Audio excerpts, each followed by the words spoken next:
આણંદ તાલુકાના સામરખા ગામેથી વિકસિત ભારત સંકલ્પ યાત્રાની શરૂઆત આણંદના સાંસદ સભ્ય મિતેશ પટેલના હસ્તે કરવામાં આવી। સાથે જિલ્લા કલેક્ટર પ્રવીણભાઈ ચૌધરી, આણંદ જિલ્લા પંચાયત, તાલુકા પંચાયતના સદસ્યો, સામરખા ગામના આગેવાનો, મોટી સંખ્યામાં આવેલ મહિલાઓ, ખેડૂત ઉપસ્થિત રહ્યા હતા। આ વિકસિત ભારત સંકલ્પ યાત્રામાં કોઈપણ વ્યક્તિને આયુષ્માન કાર્ડ, ઉજ્જવલા યોજના કે અન્ય કોઈપણ ડોક્યુમેન્ટ તુરંત સ્થળ ઉપર કાઢી આપવામાં આવ્યા છે, જેનો સીધો લાભ આમ નાગરિકોએ લીધો હતો। સાથે આરોગ્ય વિભાગ દ્વારા સ્થળ ઉપર દર્દીઓની ડોક્ટર દ્વારા તપાસ કરી દવાઓ પણ મફત આપવામાં આવી હતી।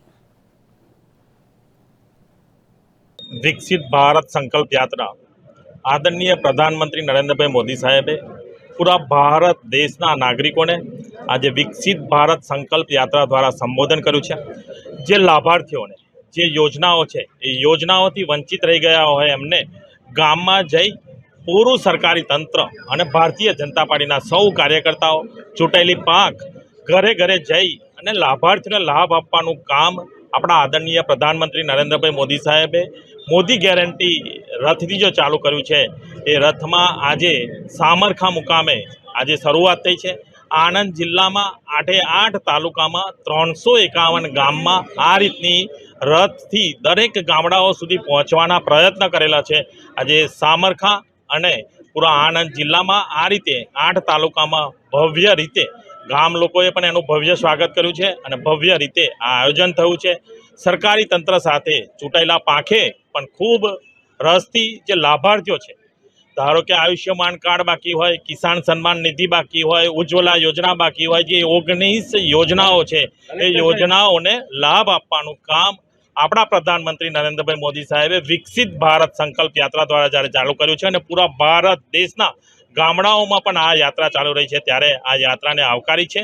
ने सौ लाभार्थीओने पण विनंती करीश कि आपने अपना घरमां कोई लाभार्थी आपने वंचित रही गया होय तो अपना घर आंगणे आया छे तो एने आपणे सौवे स्वीकारीए अने एने लईए। આજરોજ વિકસિત ભારત સંકલ્પ યાત્રાના આ કાર્યક્રમ જે સામરખા ગામે અત્રે આણંદ જિલ્લાનો જે પહેલો કાર્યક્રમ યોજાયો છે, આ કાર્યક્રમ વિશે મેઇન જે આ કાર્યક્રમનો હેતુ છે, ભારત સરકારની ગ્રામ્ય વિસ્તારની 17 જેટલી યોજનાઓ છે, જે યોજનાઓમાં 100% સેચ્યુરેશન કરવાનું છે।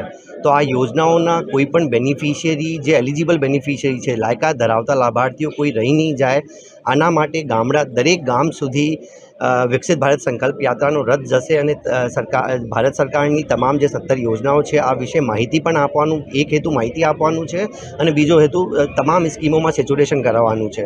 આ ઉપરાંત દરેક ગામમાં આરોગ્યનો કેમ્પ, પશુ મેળો, એનિમલ હેલ્થ કેમ્પ આ બધું આયોજન થવાનું છે। આ ઉપરાંત ખેતીવાડી માટે જે ડ્રોન ટેકનોલોજીનો જે માનનીય વડાપ્રધાન શ્રી અત્યારે ડ્રોન દીદી સ્કીમ વિશે પણ આપણને બધાને માર્ગદર્શન આપ્યું, તો ડ્રોન નિદર્શન પણ દરેક ગામમાં કરવાનું આયોજન રાખ્યું છે। અને આણંદ જિલ્લાના આજે 5 ગામોથી વિકસિત ભારત સંકલ્પ યાત્રા શરૂ થઈ છે અને આવતીકાલથી 8 તાલુકાઓમાં 8 રથો દ્વારા દરેક દિવસે એક રથ 2 ગામોને કવર કરશે અને ત્યાં ગામમાં જઈને આ તમામ સેવાઓ ત્યાં આપવાનું આયોજન છે।